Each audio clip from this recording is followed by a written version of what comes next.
There we go. Yeah, I have this craftsman here. I just hung it. Um, it's got a nice uh, it's got a nice wedge in it, but it wasn't cutting very well after I hung it, and so I thought the person who sold it to me, I bought it off of eBay, um, and they did a good job. It was hung. It was just cut off from another head, and the person who sold it to me probably drilled holes through it, and so I'm really grateful to them for that. If they're ever going to see this, um, but I wanted to show my process, I guess, for this, and then um,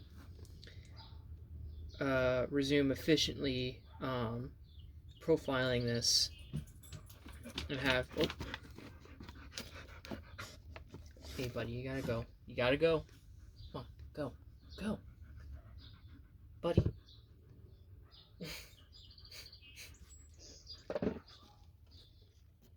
No, no, no! Don't drink out of that. It's filthy. Go, go, get out. All right, actually, wait. Here you go. Here.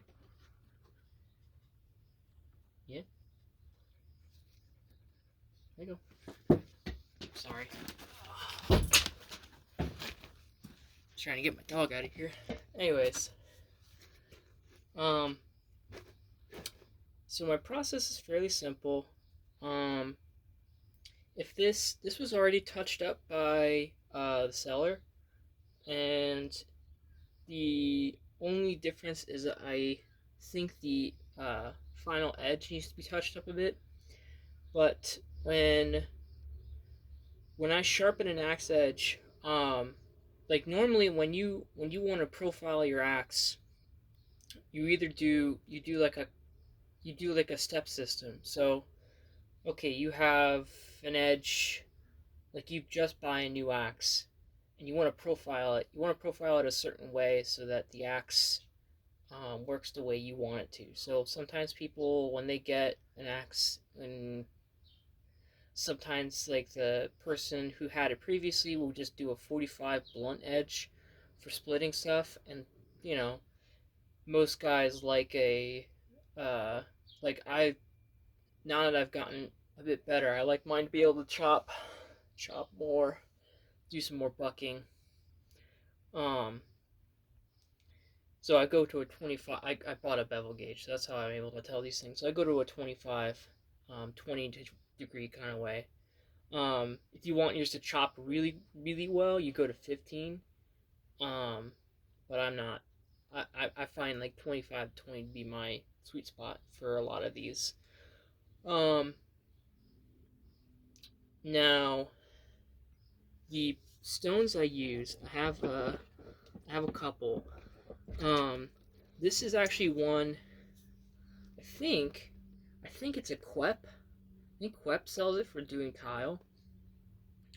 It could just be like a like non unbranded like vintage stone. I don't remember where I bought it. I might have been at the flea market. It might have been I bought like a bunch off of eBay. I bought like a set of stones, and this came with it.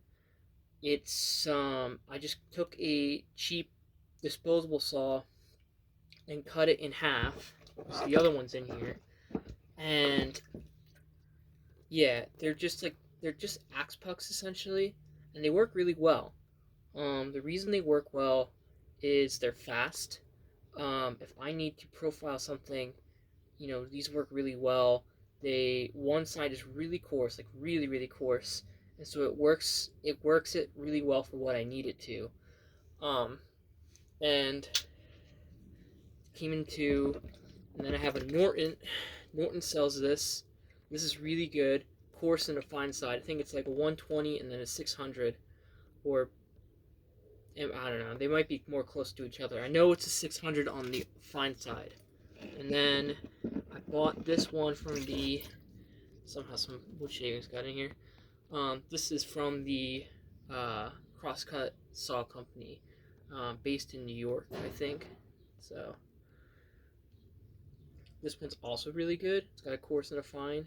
I don't know what grits they are, but you know, you don't really need, like, you don't want to do sometimes you want a fine polish, but normally you want to save a stone for that, like a separate stone altogether. You don't want to go like, you also don't want to go too high because you don't need to polish your axe.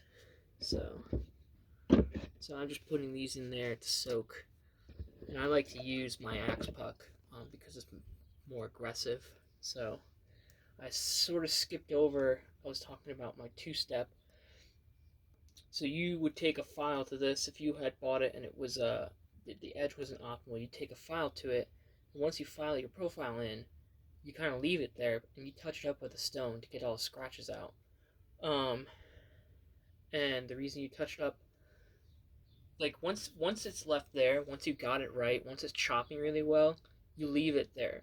When you need to sharpen or profile it, it's kind of recommended that you just touch up both the back of your profile, so that over time you're not losing integrity, and you're not, like, the tendency, if you just go close to the edge and just touch that up, what can happen over time is that edge rolls over and essentially you get a blunt edge. You want everything to be a flat plane going along. You just don't want it to go into a fine point and to sort of become a blunt tool. You want it to chop.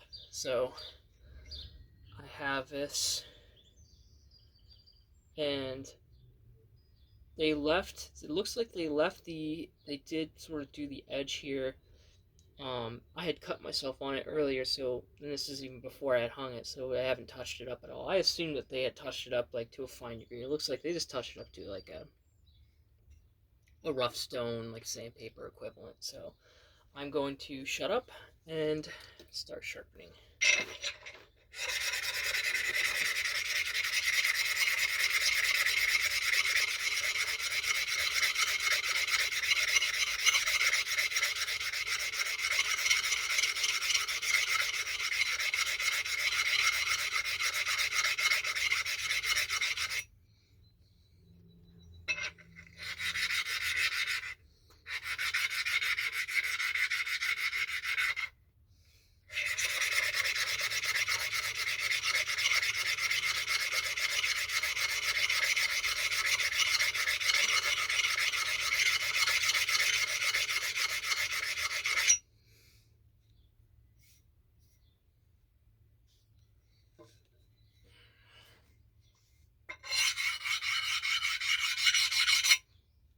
Let's try.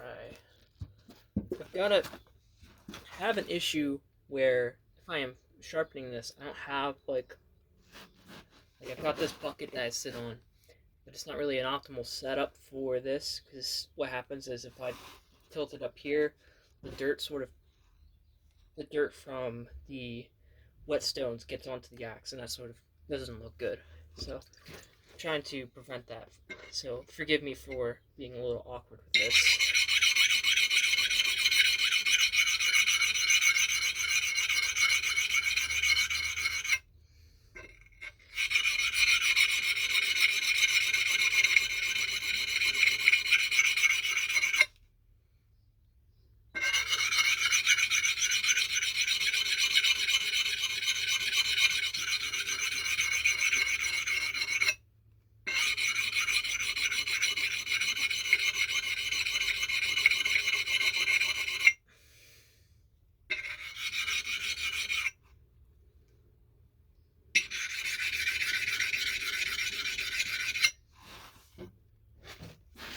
Here we are. Here's a bit better. I want to be able to hold this properly.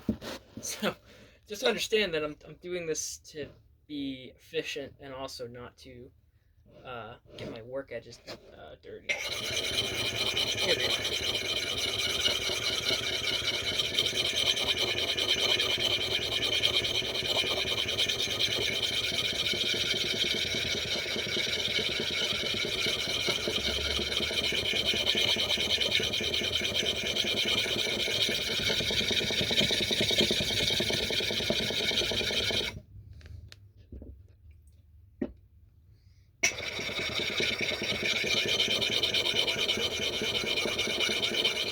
we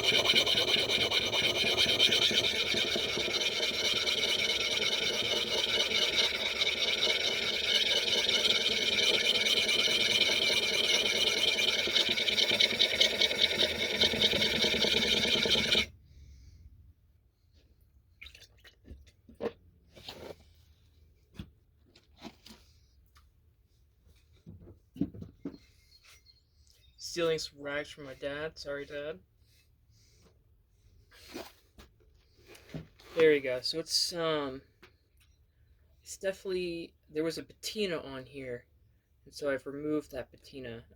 The camera doesn't show it, but you really want to go as far back as you can because the edge sort of works as a wedge, and if you have more of a half moon, sometimes like they leave it a little thick right here. You really just want this to be a good flat, and then sort of goes to like it sort of tapers to the edge. So, and honestly, that looks really good. So, flip it around. I think this is the fine side, if I'm not mistaken. I think this is the fine. It has a fine side and a blunt side. And here we go.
Yeah, it looks like it's the chopping side. So I'm gonna touch this one. I've touched up, and I'll hit it with a fine strop and possibly a fine stone if I touch up the edge. And then, but for right now, I'm gonna do the rough side. The rough side's pretty good for like if you wanna do more work to this, you can touch up and hone your uh they usually I'm trying to collect my thoughts here. So you have your fine side for chopping, for doing like logging and stuff. It's good for splitting, but it's comes to more of a finer taper. So like it tapers in, and then it just kind of becomes like a thin edge. And the reason for that was so when you do logging, you have a more blunt, thicker edge that doesn't chip and you would use it for going towards the roots or debarking a tree, because you would leave that side blunt. And the reason it was left thick like that so that when you blunted it, you wouldn't risk like the whole chunk of the edge being taken out. But because logging is such a like logging is not as axe centric right now, so I mean hasn't been since the invention of the chainsaw. Um, so these have now found a different use for splitting, because this thick profile is just really ideal for that. Um, it's also ideal it's also ideal if you wanted to use it for bucking. Um, you get that added like you get that added taper to it, so it's a little bit more thick. It's still not ideal for chopping. You would use this for like grubbing, for like going up against the roots of a tree if you wanted to take out a tree stump. Like that's the kind of stuff you'd use it for. Anyways, my hands are drying out, so I'm gonna switch.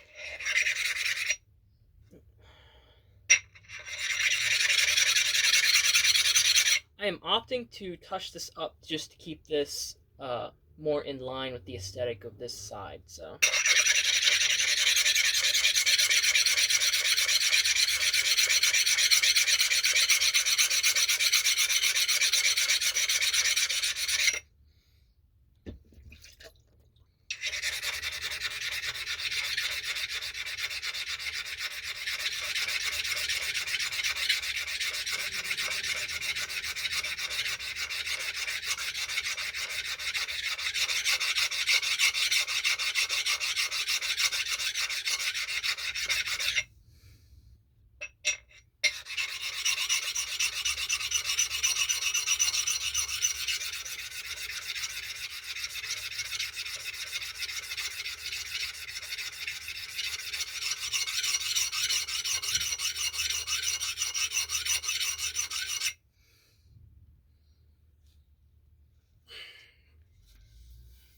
you get a better angle on this.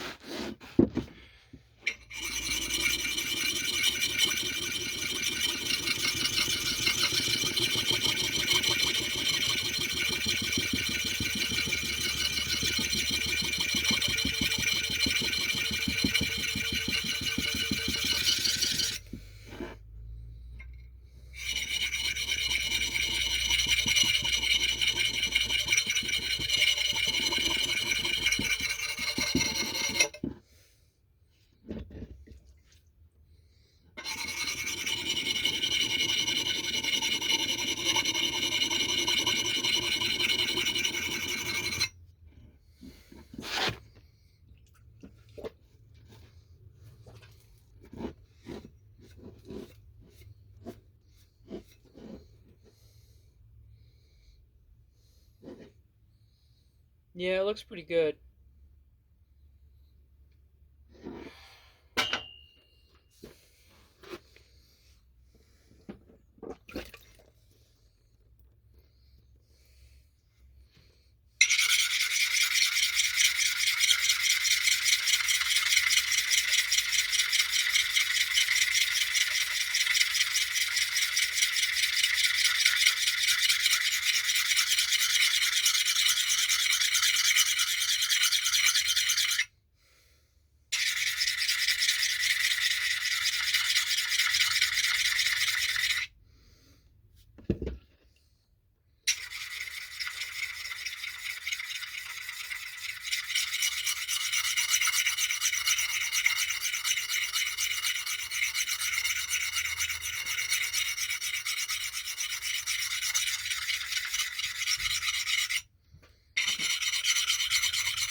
So when I say patina, um, I'm talking about there is a layer of rust on here that is sort of aged with the tool.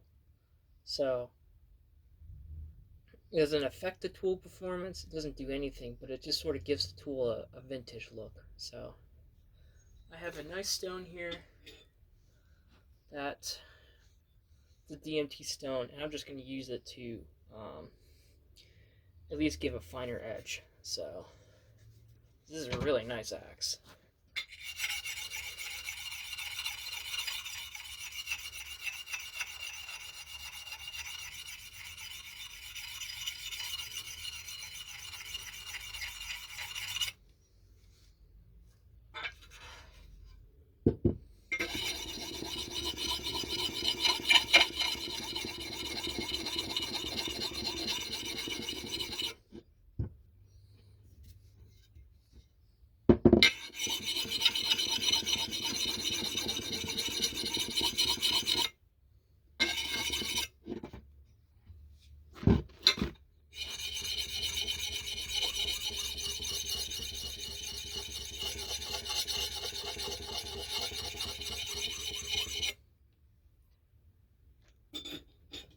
Yeah, this is certainly going to chop much better. So um, I'm going to turn the camera off. I'm going to take a strop to this, but that's not something you need to see. That's a really quick process. And then I'm going to see how well it does plucking. So